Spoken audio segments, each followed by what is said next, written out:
What's going on, everyone? Welcome to the channel. This live video is going to be short, but going to be sweet. So I think I'm going to dive into it quickly. Normally I wait for everybody to pop in, but right now I want to kind of like make this video straight and to the point for the Durango, because I have done a couple of videos in the past on the Durango Hellcat, and I've told everyone that eventually Dodge would get around to doing this, and there's so many reasons why they're going to do it. We don't have time in this video to discuss all the reasons why they're doing it, but they're going to, and it's all but guaranteed. What is going on, everyone? So this is what I want to do. I want to go ahead and basically touch base on exactly what it is that Dodge is up to. If you guys remember, what's going on, everyone? What's up, Andrew? What's up, CNC? Caleb? So I'm gonna try to bang this right out as quickly as possible. All right, so here we go. So I did a video on the Durango SRT and how the Hellcat was coming a little over a year ago. And what Dodge did was they waited and waited, and then they did the Pursuit version, which, if you go back to those videos that Dodge was talking about, they've slipped in some Easter eggs when they were talking about the Pursuit version and Randy Popes and how he's racing the car and whatnot. What's up, Larry? And when he talked about that, he made an Easter egg comment and said, hey, the Pursuit version has got the red-eye engine. We're working on something big for the Durango. Just like he did with the Charger Hellcat, he said we're working on something really big, and the wide body is just the beginning. But this video is not about the Charger. It's about the Durango. I just wanted to point that out. So we were supposed to be getting a refresh.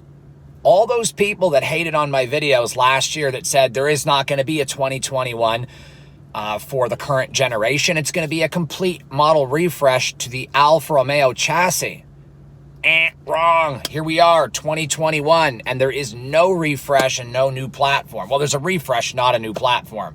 Just like I said there wouldn't be. Before Dodge lets go of the current platform, they are going to make the most out of it. Now, the front end and the thumbnail that you guys are seeing, by the way, if you want to see photos of these vehicles, since this is live, go to my Instagram channel, Driveway Demons, and you guys will see all the photos in the Durango Hellcat and the current, refresh for 2021 that's coming up. So what's going on is Dodge has changed only the front end of the Durango, and the reason is because of a deal they made with UAW, which is the Union Auto Workers for the e-torque management, where they've hired, I've heard somewhere in the 100 or 200 more employees at the plant in order to build on the same e-torque system, the 3.6 and the 5.7 that the Jeep already has, as well as the Ram. Now, it doesn't increase power in the top model 5.7 Jeep, or excuse me, Ram 1500 at 395 horsepower. What it does, it gives it more torque and better economy, like better fuel mileage. Although the fuel mileage is really not that much better. It's crazy because the e-torque only adds 1 mile per gallon. That's right, you guys heard me right. They've tested it on the 5.7, only made 1 mile per gallon better. Like, to think that Dodge would go out of their way to do all this for 1 mile per gallon doesn't make any sense. Then, if you think about it, they said, in an article online that they redid the front end of the Durango to adapt for better cooling on the new e-torque system. So we know for sure the 3.6 Pentastar and the 5.7 are getting the e-torque. They are not going to add the e-torque to the 6.4 392, obviously.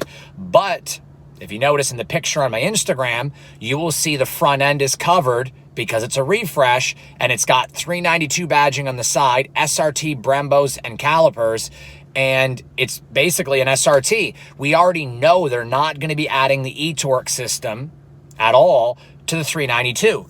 So the whole theory that they're covering up the front end refresh because it's for the e-torque system is baloney, because on the 392 model, they're covering the front end as well with better cooling, better aero, different grille, different lights. So it's basically to help cool the new system. Or is it? Because the e-torque management's not really going to need the amount of cooling that they're adjusting for.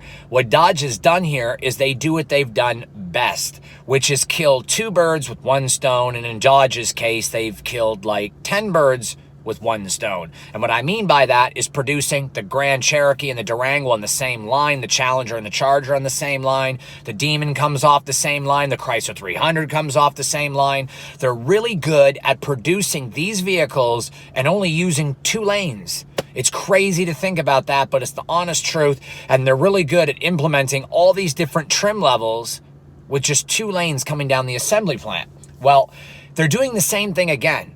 They don't really need the added cooling for the e-Torque. They need the added cooling for the Hellcat Durango, because the way the grill is in the Durango, there just isn't enough cooling or sufficient enough for a vehicle of that weight and that power. And since they're already going to be doing the refresh on the e-Torque and it's going to need better cooling, they're going to kill 2 birds with 1 stone, like I said, and they're going to give it to all vehicles, and it's in turn going to assist the Hellcat Durango with cooling, which is why Dodge wanted to wait for the refresh. There's no sense in stepping on one's foot twice. And what I mean by that, if you think about it, they released the Dodge Durango SRT only a mere 1.5 years ago.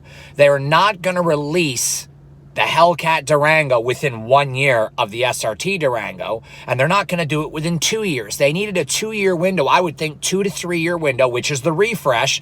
And if you guys think about it, put your minds together here. When the Durango SRT came out, it had the refresh for the front end, and now the Hellcat will be on the new refresh in 2021. So they're not going to release a Hellcat Durango and an SRT Durango at the same time during the same refresh, because everybody would just run and buy the Hellcat, not buy the SRT, which makes no sense from a business standpoint. So, to recap, they waited for 2021 with the e-Torque management and the refresh of the front end, and after testing the Durango and the Pursuit model. Now remember, on the contrary to what anybody may believe or say negatively on this topic, they didn't build the Pursuit Durango just 'cause. They built it to test the Durango and its cooling abilities, and also to see how the public would react. The public reacted great, they needed better cooling, and they needed more time. So that's exactly what they've done, and they've done all 3. So I expect the refresh with the e-Torque to be coming out and announced sometime around September, October, November of this year, and the Hellcat Durango could be announced at the same time or shortly after, following at the New York Auto Show in March or April of 2021. However, Dodge is really good at adding sneaky breadcrumbs for us and Easter eggs, so I have a feeling we're going to hear about a Hellcat Durango at the New York Auto Show in 2 months from now. So if you guys think about that, it makes sense from a timeline perspective, and that's exactly what Dodge is doing. If you guys want to see the posts, they're over on my Instagram. You guys will be able to see both of those. And to be honest, I think it looks really epic on the front. It almost looks like a Jeep Wagoneer on the headlights. Something is quite different with the Durango. So I'm not exactly sure what they're doing. I have not seen the front end without the camouflage, so I really don't know what it looks like. But I will tell you, everything I've said in this video is pretty much spot on with what I'm hearing and what's actually going on. Although we're going to have to wait and see. Nothing's guaranteed, and I'm not saying it's 100%, but I would say probably closer to 90, 95%. Dodge is not going to move on to an entirely new platform in 2022 or 2023 without releasing a Hellcat Durango. Now, if you remember, a lot of people in my previous videos last year said 2021 Dodge was redoing all the chassis, the framework, everything was a complete redesign. And I told everyone 2023. Well, here we are, 2020, 2021. We've got a new Jeep Wagoneer coming out. We got the Hellcat Durango, e-Torque Durango coming out, and we also have the wide body Charger with pretty much almost no plans for a refresh. Dodge is not going to let this idea go. They will not be able to sleep at night if they release a Durango and not have a Hellcat version at some point or another. And if we're getting a Demon red-eye Charger, we are definitely getting a Hellcat Durango, because after the flop with the Jeep, they're not going to make this, or the Trackhawk, they're not going to make the same mistake twice. So you can bet Dodge is going to go big on the Hellcat Durango. So I'm hoping you guys enjoyed this. Be sure to check out Circle Triangle Square, which is my other channel. I'm sorry today I do not have time to check the comments, but I do thank all of you for stopping in. Take care, guys. Have a great night. I will see all of you guys on the next upload. We'll see you guys soon. I got another upload coming tomorrow. Take care, guys, and I hope you enjoyed this update.